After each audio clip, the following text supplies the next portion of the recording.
तो फ्रेंड्स ये हमारा दीर्घ उत्तरीय प्रश्न है। तो चलिए सीधा वीडियो को स्टार्ट करते हैं। पहला नंबर क्वेश्चन है, देश में जलमार्गों का विकास हुआ है, इसको स्पष्ट करना है। तो उत्तर है, जलमार्ग परिवहन का पुराना साधन रहा है, ये सबको पता है, जिसे आंतरिक घरेलू जलमार्ग एवं समुद्री यानी कि अंतर्राष्ट्रीय जलमार्ग में विभाजित किया जाता है। देश में नौसंचालन योग्य जलमार्ग की कुल लंबाई लगभग 14,500 किलोमीटर है। और ये जो इसका डाटा है वो फिक्स ही रहेगा, क्योंकि जो जल मार्ग है उसको बढ़ाया नहीं जा सकता, वो जो नेचुरल रूप से जो है ठीक है। तो ये 14,500 किलोमीटर है। और अंतर्राष्ट्रीय जल मार्ग के अंतर्गत भारत के पास 13 बृहत एवं 200 छोटे बंदरगाह हैं। और ये डाटा वगैरह जो है आप गूगल वगैरह में सर्च करके आप दे सकते हैं, क्योंकि आगे और भी क्वेश्चन देखेंगे उसमें जो डाटा है वो चेंज हो सकता है समय के साथ। और ये क्वेश्चन अगर आपको लॉन्ग लगे तो, बट ये लॉन्ग नहीं है, इसमें 5 पॉइंट है, उसको आपको याद करना है। तो पॉइंट बाई पॉइंट अगर दिमाग में आप ऐसा बैठाएंगे तो ये छोटा होगा, ठीक है, मतलब छोटा लगेगा।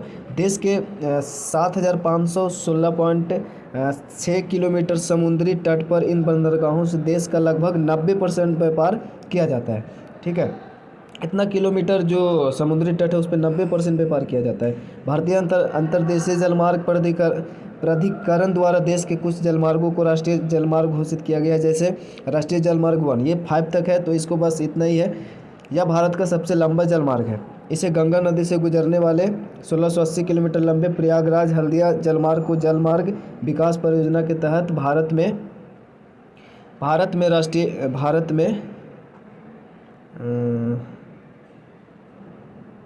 देखिए वहाँ पे थोड़ा सा मिस्टेक था, तो इसलिए हम लोग यहाँ पे जो टाइपिंग किया था ना, तो ये वाला देखते हैं। यहाँ पे क्या है कि राष्ट्रीय राजमार्ग जो जलमार्ग जो संख्या 1 है उसके बारे में यहाँ पे अगर बात करें तो यहाँ पे है हाँ, राष्ट्रीय जलमार्ग 1 की बात करें तो यह भारत का सबसे लंबा जलमार्ग है। हल्दिया और इलाहाबाद के बीच जो कि 1620 किलोमीटर है, इसको आप अलग भी लिख सकते हैं। तो इलाहाबाद के बीच गंगा भागीरथी हुगली नदी प्रणाली को 1986 में राष्ट्रीय जलमार्ग संख्या के रूप में घोषित किया गया, जिसकी लंबाई 1620 किलोमीटर है। तो ऐसा आप लिख सकते हैं। उसके बाद देखते हैं नोट्स में, ठीक है। तो वो हो गया 1 वाला। आपको जो अभी हमने बात किया ना वो वाला आपको लिखना है, इसको हम लोग एडिट कर देंगे वैसे वेबसाइट में या नोट्स वगैरह में जो भी रहेगा। तो उसके बाद हम लोग देखते हैं राष्ट्रीय जलमार्ग 2। तो ये ब्रह्मपुत्र नदी का एक खंड है जिसकी लंबाई बांग्लादेश सीमा के बीच धुबरी और असम में सदिया के बीच 1891 किलोमीटर है। राष्ट्रीय जलमार्ग 3 की अगर बात करें 3 की, तो भारत के केरल में स्थित 205 किलोमीटर लंबा अंतर्देशीय नौवहन मार्ग है जो कोलम से कोटापुरम तक चलता है। राष्ट्रीय जलमार्ग 4 की अगर बात करें तो कृष्णा और गोदावरी नदियों को जोड़ता है। लंबाई 1078 किलोमीटर से 2890 किलोमीटर तक बढ़ा दी है। वर्तमान में इसका विकास चल रहा है। राष्ट्रीय जलमार्ग 5 में पूर्वी तट नहर को ब्राह्मणी नदी और महानदी डेल्टा नदियों के साथ एकीकृत किया गया। तो पहला वाला में 5 ही पॉइंट था। वैसे अब सेकंड क्वेश्चन की बात करें तो बोल रहा है पाइपलाइन के विकास का वर्णन करना है। तो पाइपलाइन का उपयोग सामान्यतः शहरों में जल की आपूर्ति टंकी से घरों तक करने के लिए किया जाता है, परंतु अब इसका उपयोग इसके अतिरिक्त पेट्रोलियम एवं प्राकृतिक गैसों के परिवहन के लिए भी किया जाने लगा। भारत में भी पेट्रोलियम एवं प्राकृतिक गैसों का परिवहन पाइपलाइन के जरिए किया जा रहा है। कच्चे तेल को उत्पादन केंद्रों से परिष्करणशालाओं जैसे बरौनी जो कि बिहार में, मथुरा उत्तर प्रदेश में, पानीपत हरियाणा में, हल्दिया पश्चिम बंगाल तथा यहाँ से बाजार तक इनके उत्पादों को पाइपलाइन के द्वारा ही भेजा जाने लगा है। देश में लगभग 18,500 किलोमीटर से अधिक लंबी पाइपलाइन है। अगर आप ये वीडियो आफ्टर 1 ईयर 2 ईयर अगर देख रहे हैं तो आप इस चीज़ को ना, इस डाटा को एक बार गूगल पर सर्च कर लें, न्यू डाटा, क्योंकि ये अपडेट होता रहता है ये सब, तो वो कर ले। फिलहाल तो अभी इतना ही है। देश में कच्चा तेल उत्पादन एवं एलपीजी के वितरण हेतु पाइपलाइनें बिछाई गई है। इसकी सघनता देश के पश्चिम भाग में अधिक है। हजारी विजयपुर जगदीशपुर जो कि इतना किलोमीटर है। गैस पाइपलाइन डिगबोई बरौनी कानपुर तेल पाइपलाइन, डिगबोई बरौनी हल्दिया तेल पाइपलाइन और विशाखापट्टनम विजयवाड़ा हैदराबाद तेल तथा गैस पाइपलाइन, केंद्रमुख मंगलौर लौह अयस्क स्लग पाइपलाइन भारत की कुछ प्रमुख पाइपलाइनें हैं। तो इनमें से कुछ याद कर सकते हैं पाइपलाइन को, ठीक है।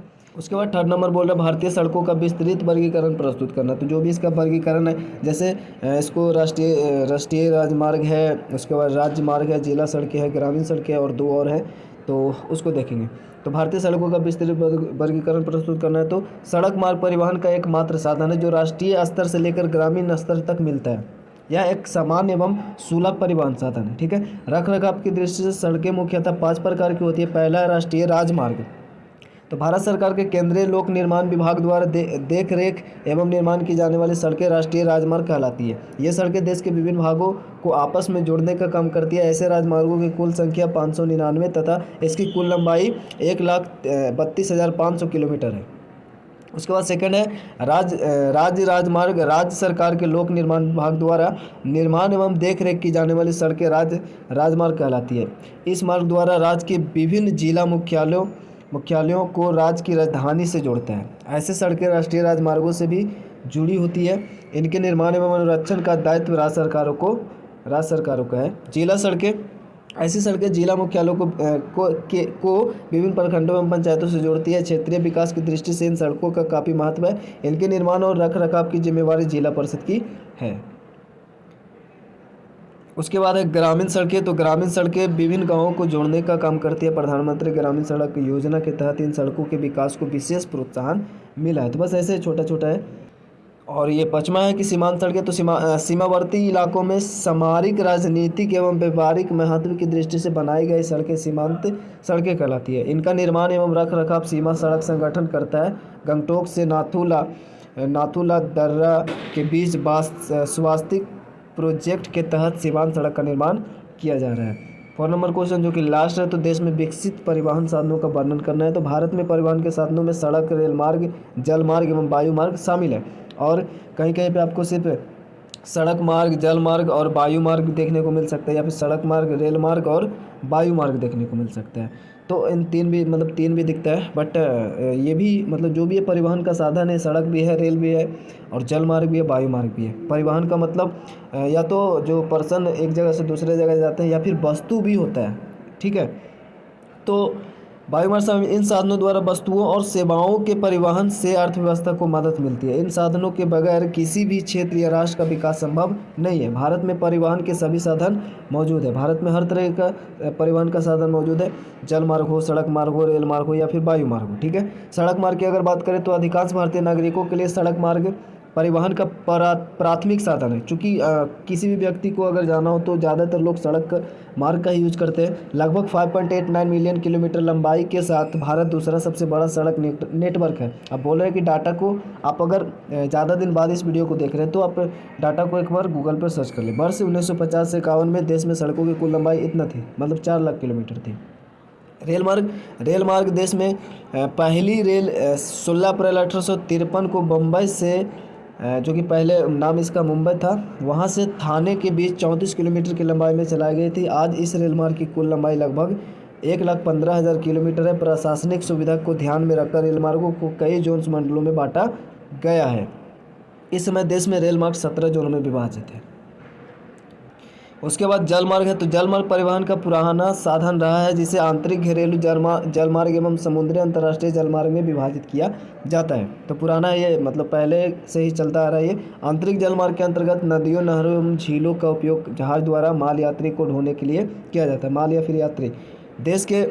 देश में नौ संचालन योग्य जल मार्ग की कुल लंबाई लगभग 14,500 किलोमीटर है। अंतर्राष्ट्रीय जल मार्ग के अंतर्गत भारत के पास 13 बृहत एवं 200 छोटे बंदरगाह हैं। देश के 7,516.6 किलोमीटर समुद्री तट पर इन बंदरगाहों से देश का लगभग 90% व्यापार किया जाता है, जो कि हमने पहले भी इसको देखा था। पर जल मार्ग में इसको लिखना है। आप कुछ पॉइंट को इग्नोर भी कर सकते हैं अगर आपको बड़ा लगता हो तो। वैसे ठीक रहेगा सभी पॉइंट को लिखे। वायु मार्ग में अगर देखें तो वायु मार्ग परिवहन का तीव्रतम और आरामदायक है, किंतु ये महंगा साधन है, यह सबको पता है। इसके द्वारा किसी भी तरह के स्थल रूप को ऊपर से पार किया जाता है, जा सकता है। देश में पहली बार 1911 में इलाहाबाद से नैनी के बीच 10 किलोमीटर की उड़ान से वायु परिवहन की शुरुआत हुई थी। इलाहाबाद से नैनी के बीच 10 किलोमीटर। ठीक है। कालांतर में 1947 तक देश में 21 विमान कंपनियां काम कर रही थी। 1911 से ये तो है। कालांतर में अगर बात करें 1947 तक देश में 21 विमान कंपनियां काम कर रही थी। वर्ष 1953 में वायु परिवहन का राष्ट्रीयकरण किया गया। वर्ष 2005 में इंडियन एयरलाइंस का नाम इंडियन कर दिया गया। इस भर में 487 हवाई अड्डे हैं। इनमें 35 अंतर्राष्ट्रीय हवाई अड्डे हैं। तो इसका भी डाटा अगर आफ्टर 1 ईयर 2 ईयर अगर आप देख रहे हैं तो इसको एक बार डाटा वगैरह को चेक कर ले खुद से, ठीक है, गूगल पे सर्च करके, ताकि आपको सही डाटा मिल पाए।